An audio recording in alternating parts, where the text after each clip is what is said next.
Good evening. This is Rashad Mitchell. Good evening. This is Rashad Mitchell coming to you live from my YouTube channel. It's like 10 more part series, the week that was college football history review, the 1986 college football season. So now we'll be talking about the overview of the college football season for 1986, as well as the games that are played during the week one of the college football season. And the preseason number one, preseason AP poll, beg your pardon. Go over the games that are played on August 27th and September 6th, the games that are played, and that would be it as far as week one is concerned, the first week, as far as the college football season is concerned. So we're going to start with the overview of the college football season 1986, where it was the year of the primetime showdown in the Valley of the Sun, steroids for sale, and lot bomb for Heisman. The Fiesta Bowl in Tempe, Arizona had been created 15 years earlier as way to keep local favorite Arizona State active in the postseason.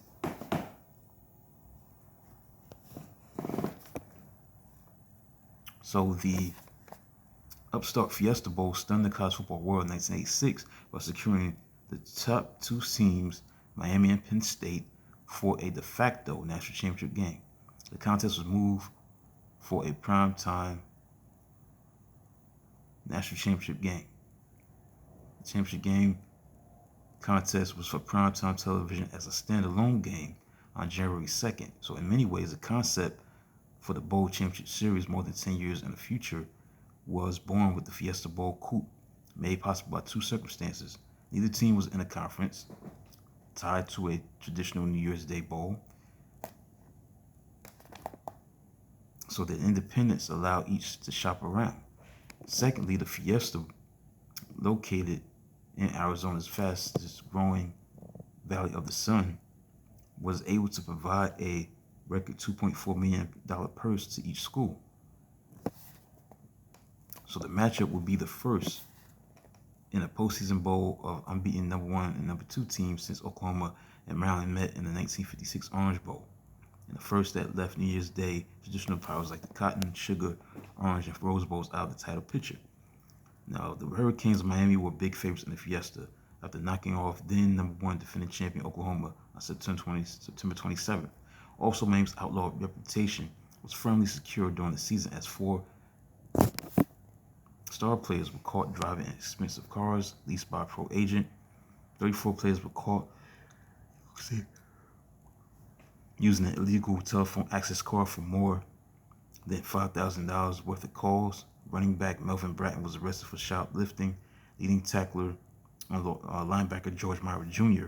was arrested for battery against his girlfriend and unlawful possession of steroids, although a university committee found that the number of such incidents were no higher than the student body. The impression was of a program out of control. Arriving in Phoenix in battle fatigues and storming out of a dinner with Penn State players a few days before the game did nothing to endear the Hurricanes to average sports fans. The game was terrific, however, going down to the wire as a goal line intercepted by little-known Nittany Lions linebacker named Pete Kostopoulos. His third of the game sealed a 14-10 triumph for Penn State. The national title was the second in 5 years for a Penn State program at the pinnacle of success under head coach Joe Paterno. Meanwhile, his counterpart, Miami coach Jimmy Johnson, saw his bowl record fall to 1-4, while the upset prevented quarterback Dwayne Testaverde from becoming the first Heisman Trophy winning signal caller from a national champion team since 1947, when Notre Dame's Johnny Lujack put off the double delight. The bowl news was dominated by drug testing, as at least 21 of 720 tested players received a 90-day buy-in, thereby missing bowl games. Most players were caught using steroids early in the year. NCAA began testing of any team entered in its championships, including bowl games. Oklahoma linebacker Brian Bosworth was the biggest fish caught, although fellow All-American Southern California offensive tackle Jeff Briegel and LSU defensive lineman Raulin Barbe also was nailed. Barbe took the NCAA to court, saying that his steroid use occurred in the spring before the NCAA banned steroids in August. He lost his appeal. Bellicose Bosworth further disgraced himself with the pathetic defense of his drug use at a press conference. He then turned pro, the season of eligibility remaining. Former Cornhuskers guard Dean Steincaller, 1983 winner of the Outland Trophy, confessed to his story used while in college. Nebraska coach Tom Horsbone then admitted that he knew some players had used drugs. Adding to Osborne's woes was the suspension of 60 of his Cornhuskers for misuse of their complimentary game tickets. All of this came down the week of a big matchup with Florida State. A state of suspension allowed everyone to play in that game, but there was a talk of the Seminoles being handed a forfeit victory. The investigation included players at all the schools, but the NCAA restored eligibility to all players while taking heat for potentially meting out such excessive penalties. The other drug plaguing college sports was cocaine, brought to light in the summer with the sad cocaine-related deaths of basketball star Lynn Bias of Maryland and Don Rogers, safety for the Cleveland Browns, who once starred for UCLA. Tennessee quarterback Tony Robinson, who had led the Volunteers to a 9-1-2 record and the final number 4 ranking in 1985, was arrested and charged with selling cocaine early in 1986. He served jail time with roommate fullback Kenneth Cooper. Volunteers coach Johnny Majors once called Robinson the best talent I've seen since I've been around college football. Majors had coached Tony Dorsett in 1973 to 1976. Meanwhile, controversial Proposition 48 set minimal requirements for incoming freshmen that, if not met, would mean loss of athletic scholarships. Its biggest controversy centered on inclusion of standardized tests, which advocates for African American players felt were racist in nature. The goal was noble: to force high school athletes to focus more on grades at a younger age in anticipation of college work. Student athletes who did not reach standards, which at first were a 1.8 grade point average with minimal test requirements, were forced to pay tuition at the colleges that recruited them. They had to hope to become academically eligible to play athletics. The oft-used alternative was to attend junior college, with too much discussion centered on drugs, ticket misuse, and suspended players. Gordy Lockbaum of Division I Holy Cross became a breath of fresh air and famous as a true throwback player. Lockbaum was profiled at Sports Illustrated as a superb player at a school where academics came first. Playing both on offense and defense, Lockbaum caught 57 passes for 827 yards, scored 22 touchdowns, made 46 tackles to spark the Crusaders to their best mark since 1938. There was another all-around talent playing spectacularly in 1986 by way of Purdue defensive back Rod Woodson. In his final collegiate game, a 17-15 win over rival Indiana, Woodson excelled as usual on returns and defense. 7 tackles lifted his school record in his career to 320, and chipped in on offense with 3 catches for 67 yards, 97 yards rushing, a season high for Purdue for 15 carries. So he was on the field for 137 plays, more than 90% of the game's total. On the Boilermakers track team, Woodson also was 3-time conference champion at the high hurdles. The biggest individual NCAA record to fall was Doug Clutie's 2-year-old career passing yards mark of 10,479. That was broken by Fresno State quarterback Kevin Sweeney with 10,623 yards. The coaching Dooley brothers were in the news for more than an on-field work. Virginia Tech head Bill Dooley led the Hokies to the Peach Bowl despite having been fired in February. Dooley was allowed to coach one more season, and no one other than the principals was made aware of the firing until after the season's 3rd game, where Dooley began a lawsuit for wrongful termination. Hokies players rallied around the coach, who was known for his boring offense and weak schedule. During the season, Dooley became Tech's all-time leader in wins with a 62-38-1 record, but was gone by year's end with an out-of-court settlement. Meanwhile, brother Vince's Georgia Bulldogs were rocked by a lawsuit, subsequent trial brought by former professor Jan Kemp, who eventually won a $2 million lawsuit after being fired in 1982 for speaking out against preferential treatment given athletes.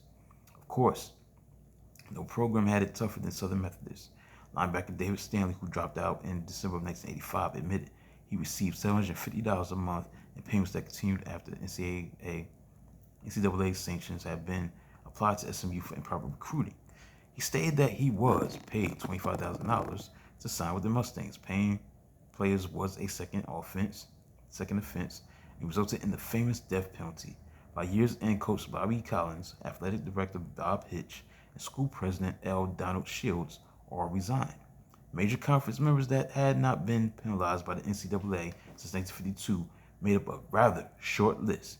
Stanford in the Pac-10, Rice in the Southwest, Tennessee and Vanderbilt in the SEC, Michigan and Northwestern in the Big Ten, Air Force, Brigham Young, and Colorado State in the WAC, and Georgia Tech, Virginia, and Wake Forest in the ACC. Members of the entire Big Eight Conference have been penalized at one point or another. Now let's look into the milestones for the 1986 college football season. Kickoff position was moved from kicking teams' 40-yard line to its 35-yard line. On September 23rd, NCAA announced drug testing for collegiate sports, limited to playoffs and NCAA's wide range of sports and Division I football bowl games. So we continue on with Hall of Fame Bowl was resumed, while Cherry Bowl was canceled. Next, season marked the debut of Jim Thorpe Award, given annually to the nation's best defensive back.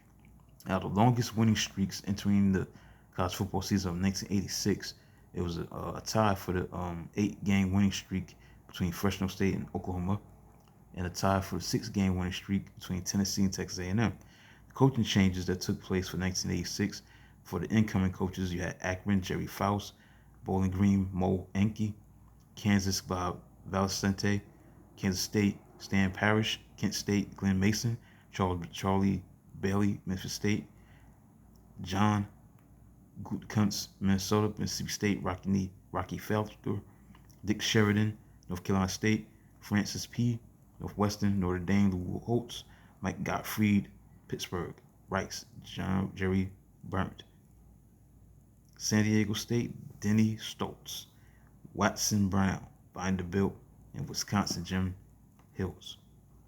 Hills. Anyway, the preseason AP poll looked like this. You had number 20 Michigan State, 19 Arkansas, 18 Brigham Young. A tie for the 16th spot between Georgia and Washington, 15 Louisiana State, 14 Auburn, 13 Florida, 12 Baylor, 11 Florida State. The top 10 round as this: number 10 Tennessee, 9 Ohio State, 8 Nebraska, 7 Texas A&M, 6 Penn State, 5 Alabama, UCLA 4, Miami 3, 2 Michigan. Preseason number 1 was Oklahoma. Start with August 27th, 1986, in East Rutherford, New Jersey. About 2 top 10 teams. Number 5 Alabama went up against number 9 Ohio State, so it's about 2 top 10 teams. Number 5 Alabama versus number 9 Ohio State, as number 5 Alabama beat number 9 Ohio State 16-10.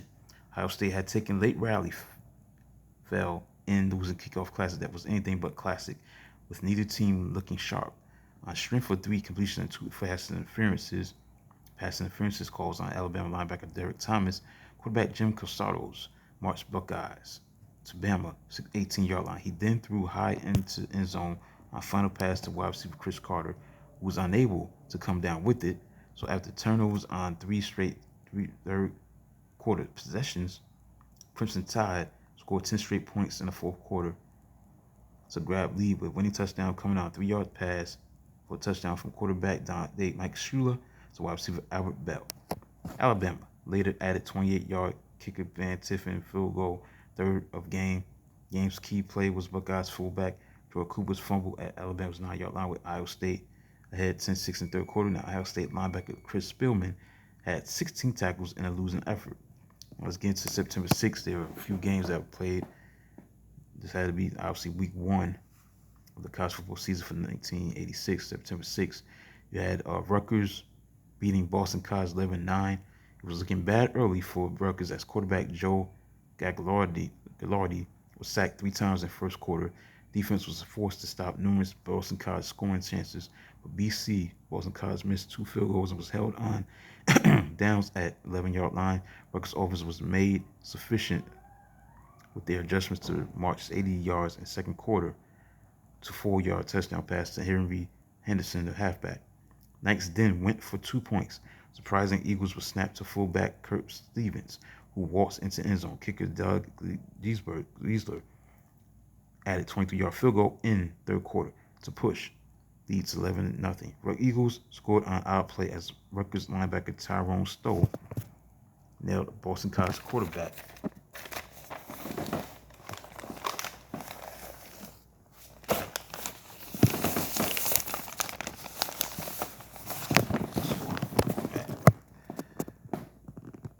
Sean Halloran in Rutgers. Excuse me. At Rutgers 17-yard line. So the ball popping into arms of tailback Troy Stratford walks 20 yards into end zone. Eagles missed 2-point conversion to trail by 11-6 and could only add field goal by kicker Brian Lowe midway through the fourth quarter.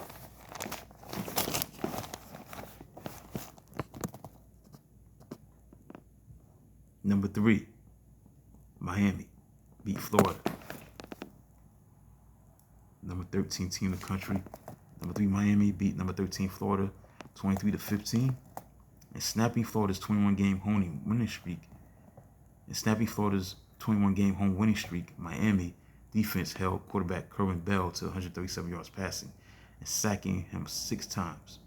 Miami's offense was contained most of the game, losing 7 turnovers while quarterback Vinny Testaverde, who threw 3 interceptions, wide receiver Michael Irvin caught his only pass touchdown for Canes, while flat on his back in end zone. Linebacker Winston Moss had 11 tackles.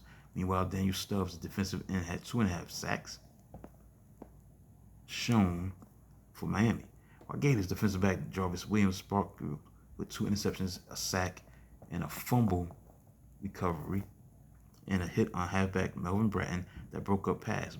Melvin Bratton did find himself with a touchdown of 20 yards and 24 yards. The Gators had 3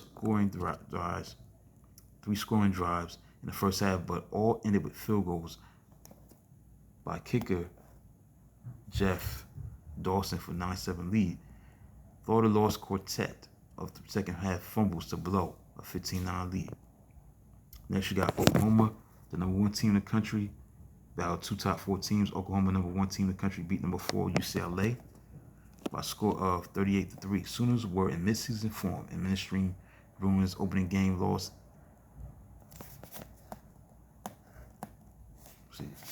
Initially, Bruins' worst opening game loss in 56 years at the time. UCLA defense had surrendered 855 yards rushing in all of 1985, but Oklahoma ran rush out for 470 yards. Sooners defense, meanwhile, contributed 5 interceptions and allowed only 34 yards rushing. Quarterback Jamel Holloway led way with 83 yards rushing, while backup quarterback Eric Mitchell ran and 2 touchdowns. Bruins cornerback Darrell Henley prevented shutout by returning interception 72 yards to set up a 28-yard field goal by kicker David Franey. Even on that play, Oklahoma looked good as soon as fullback Lydell Carr caught Fleet Henley from behind. Meanwhile, tailback Gaston Green led the Bruins in rushing with only 40 yards. And finally, Nebraska, number 8 team in the country, beat number 11 Florida State 34-17. Likes needed for the first night game in Lincoln shone brightly on hometown quarterback Steve Taylor, who rushed for 139 yards and 2 touchdowns and added 2 more touchdown passes in his first start.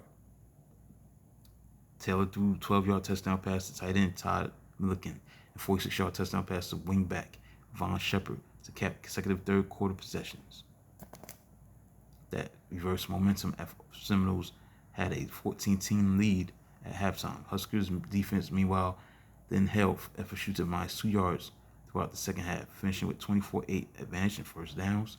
Florida State scored both its touchdowns on big plays in first half as freshman tailback Sammy Smith ran 57 yards for a touchdown. Quarterback Chip Ferguson threw 30 yards, scoring strike 2 wide receiver Victor Floyd. So that concludes a look at week 1. The games that played on August 27th, 1986, and September 6th, 1986, week 1. Let's look at the AP polls of September 8th. We got Michigan State 20, 19 Georgia, 18 Arkansas, 17 Washington, 16 UCLA, 15 Florida State, 14 Louisiana State, 13 Florida, Baylor, 12, 11 Brigham Young. Top 10 round out is this: Ohio State 10, 9, Auburn 8, Tennessee 7, Texas A&M 6, Nebraska 5, Penn State 4, Alabama 3, Michigan 4, Alabama 3, Michigan Penn State 5, Nebraska 6, 7, 6 A&M 8, Tennessee 9, Auburn 10, Ohio State 3, Michigan Miami number 2, and number 1, Oklahoma. So that concludes the look at college football history review, the 1986 college football season. For the overview and everything that I've talked about, including the games that I played on August 27th, 1986, and September 6th, 1986 for week 1. Please like, subscribe, and comment on the channel. Do video this magnitude maybe tomorrow, maybe on Saturday, maybe on Sunday. I'll see. I'll let you know. I'll see when I get it back on this channel to do the week that was college football history review, the 1986 college football season. Like, subscribe, and comment on the channel. Until then, talk to you soon.